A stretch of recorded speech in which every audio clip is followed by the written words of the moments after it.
Hi, I'm Dr. Carolyn Coca-Ross, and today I'm almost finished with work, so away you go, mean computer.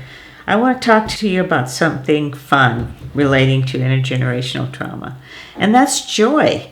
We know that joy can play a significant role in healing intergenerational trauma because it can break up those negative patterns, and it can also foster a resilience and promote well-being. So here's how joy can contribute to healing, along with some of my favorite real-life examples. First of all, their effects on the brain. Joyful experiences have a positive effect on the brain chemistry and structure, and it promotes emotional regulation and resilience. So the research suggests that activities that bring you joy, like I'm getting ready to go out for a walk pretty soon, got my hokas on, and that brings me joy. But whatever brings you joy, even if it's just laughter, it releases the positive neurotransmitters like serotonin, dopamine, and the endorphins, which make us feel good and are associated with feelings of pleasure and well-being.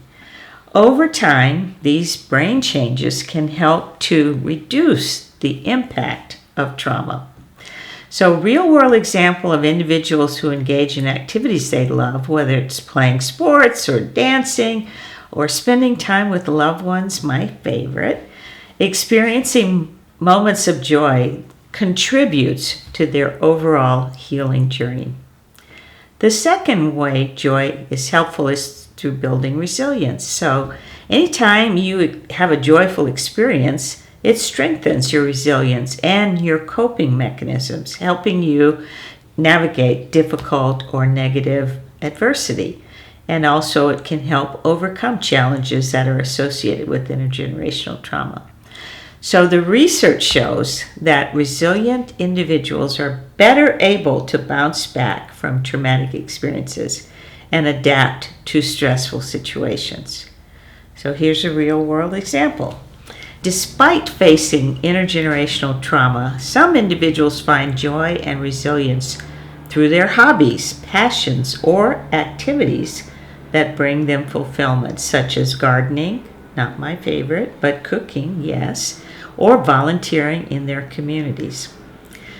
The third way that joy is helpful in healing intergenerational trauma is through our relationships, our connections. Joyful interactions and relationships that bring us joy can foster a sense of connection and belonging, which is so important to provide kind of a little bit of a buffer against the effects of intergenerational trauma. Research shows that supportive relationships can enhance emotional well-being, and they can also contribute to healing from trauma.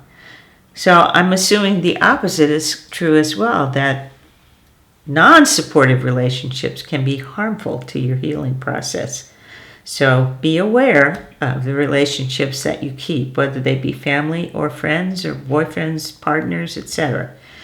Families or communities affected by intergenerational trauma may find healing through shared traditions, celebrations, or gatherings that foster connection, solidarity, and joy.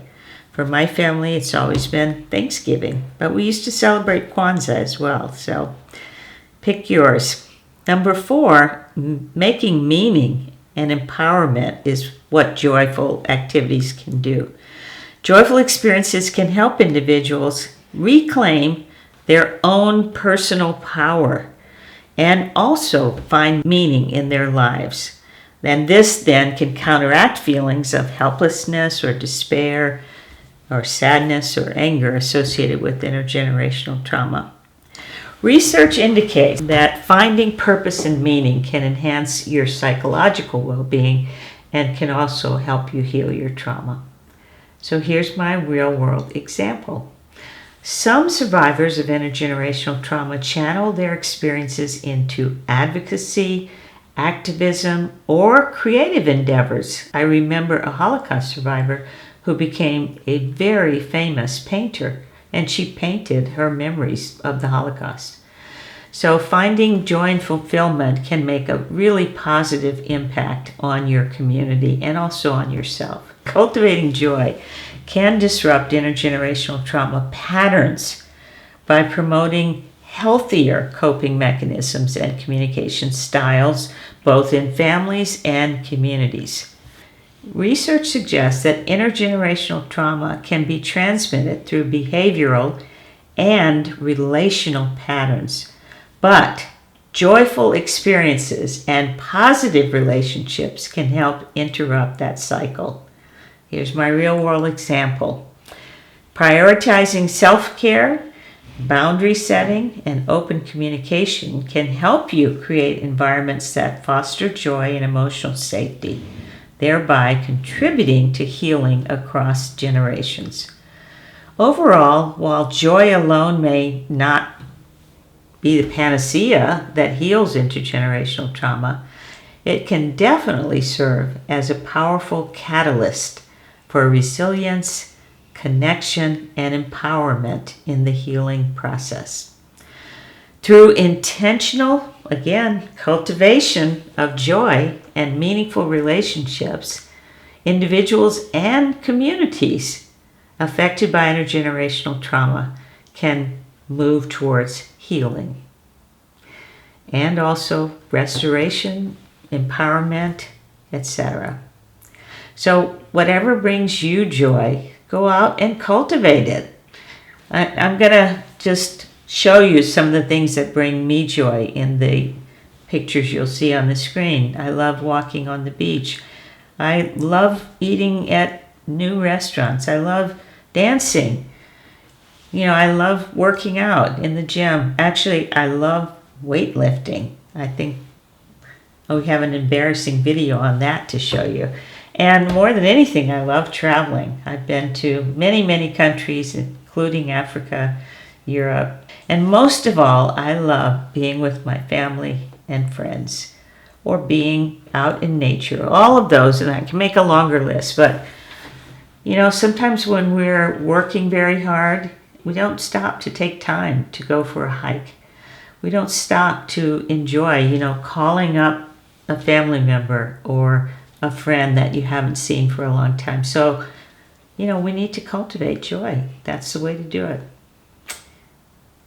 I hope this was helpful, and I will see you next time.